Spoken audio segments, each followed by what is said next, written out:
Zelete, thank you for your love and support. I appreciate it all. Africa is standing at a turning point. For decades, our continent has been spoken about, and directed by outside forces. We have been told who our leaders should be, how our government should operate, and how our economies should be managed. But a new story is being written across the continent today. A story grounded in self-respect, sovereign dignity, and plain truth.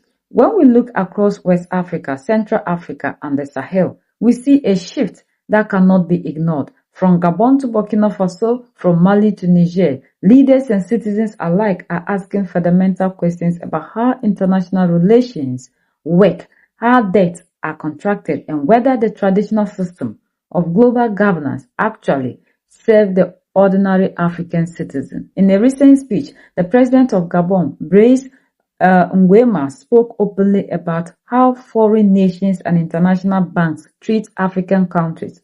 He did not use complicated political talk.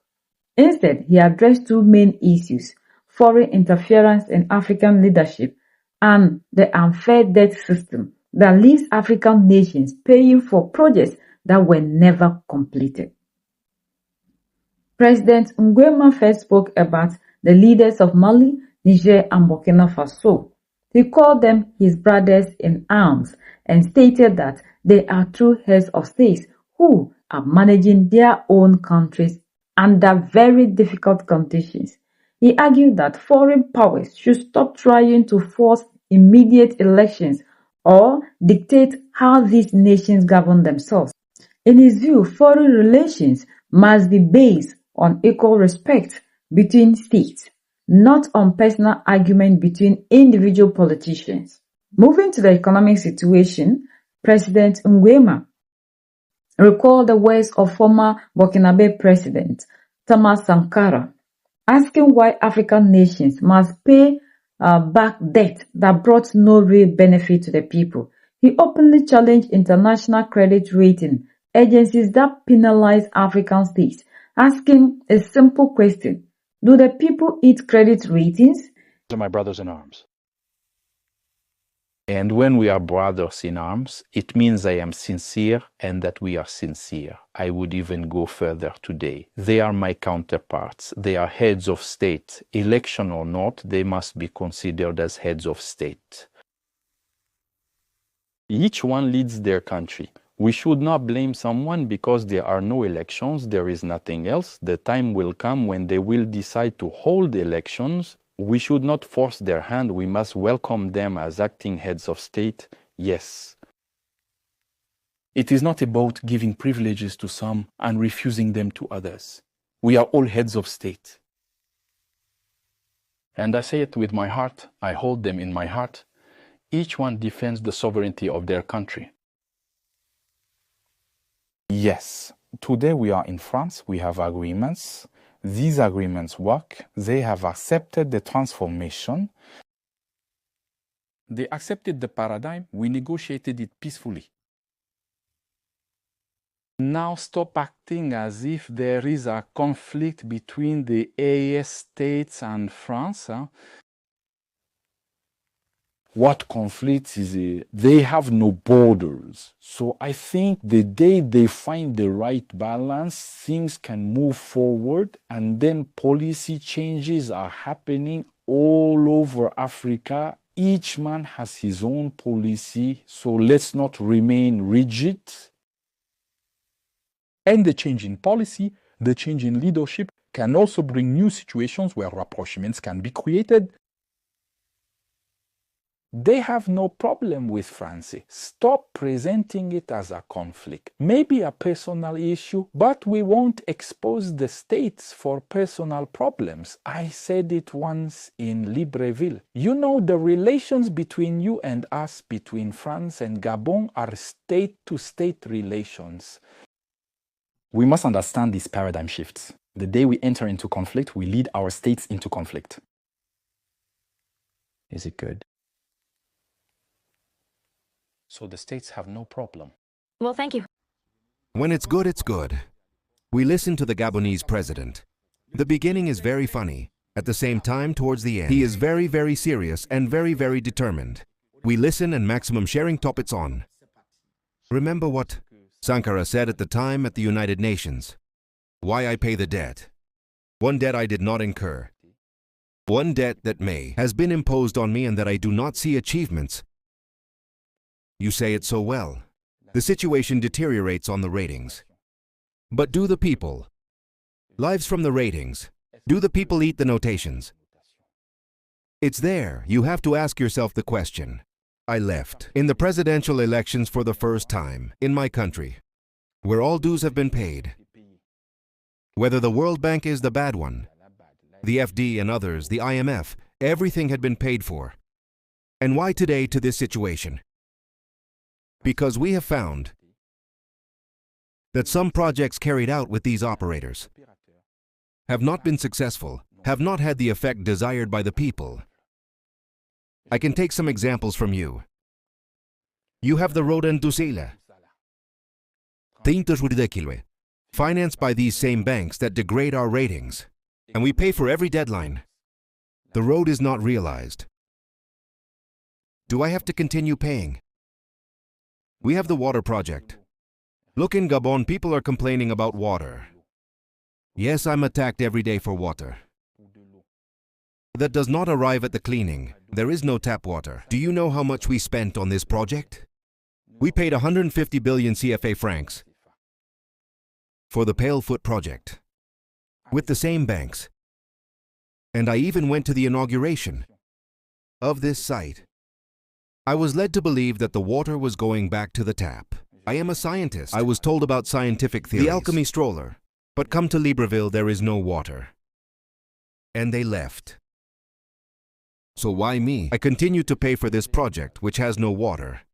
The Gabonese state has committed itself again for the same project with Suez. 120 billion CFA francs. So we pay twice the same thing. What I ask to all those banks that you mention is to return to the negotiating table and tell us why it didn't work. He stressed that financial scores in foreign countries do not feed hungry families or build real infrastructure. To prove his point, President Nguema shared real examples from Gabon. He mentioned the 32-kilometer road project. The Gabonese government paid every loan installment on time, but the foreign banks and contractors failed to build the road. He asked why his country should keep paying for a road that does not exist. He also brought up the water crisis in Gabon's capital. The state borrowed 150 billion CFA francs for a major water supply project, but when the work ended, the water taps were still dry. Gabon was then forced to sign a second contract for 120 CFA francs to fix the same problem. The president pointed out that his country is effectively paying twice for basic drinking water that was never delivered in the first place. Yet at the end of the day, we don't see these same people taking actions against them coming into Africa to do something that they never did. How can they finish paying the money on time, yet the project is not completed? And we don't see these people forcing their own people back into Africa to complete that which they have started. Yet they are asking the government to bring more money for that same project to be completed. Why is it that the people who did not do the work but took the money that was paid to them not brought to book? This is the fate of the African. And whenever the African isn't able to pay, they are quick in giving sanctions. And that is what the man is asking. Why should it be so? Why should we continue to be paying twice of the same thing that they came into the continent to do and they couldn't do it? Like the leaders in Mali, Niger, and Burkina Faso, he pointed out, they need to start accepting Africans the way we are. Now, what is elections? Elections don't solve the problems of Africa. And Africans have every right to decide the kind of governance systems that we think is best for us. For how long must we sit down for people to be telling us what they think should be done on the continent and not what we think is good for us? Now we are seeing that things are changing when it comes to our leaders. They are able to look them in the eye and tell them exactly what's supposed to be done. And the time has come for all the leaders in Africa to start standing firm on their own, because it's as a result of the way we live ourselves to be ruled by these people. That is why for all these decades, they still meddle in our affairs, trying to dictate to us. If truly we are saying we are sovereign people, why then do we need people to tell us how we should be doing our things in this modern world? And African leaders must come together to fight against anything that these people are imposing on us. Like, how do you come, take a project, the money is paid, you don't do it, and you are still demanding that the leaders in Africa should still pay you for you to come back and do that which you have been paid for, and yet they are not being taken on by their own people.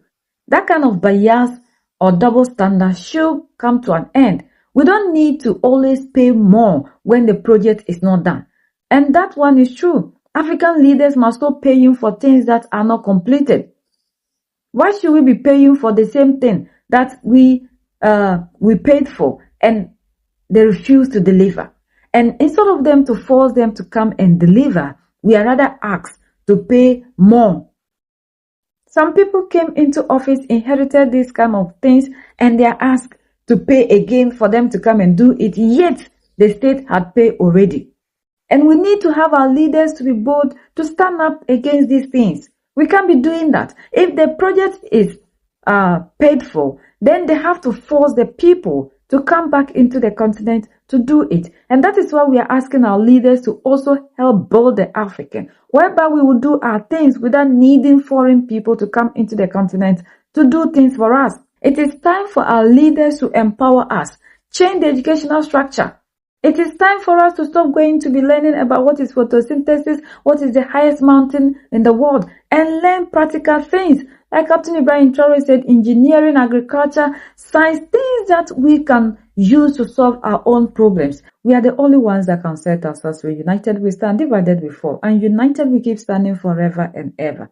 The greatest enemy of the African is mental slavery. So let's decolonize ourselves from mental slavery. Let's keep sharing to educate our brothers and sisters. Together we make Africa great for ourselves and the next generations that are going to come. So that's the latest around the world in Africa, West Africa, and in Gabon.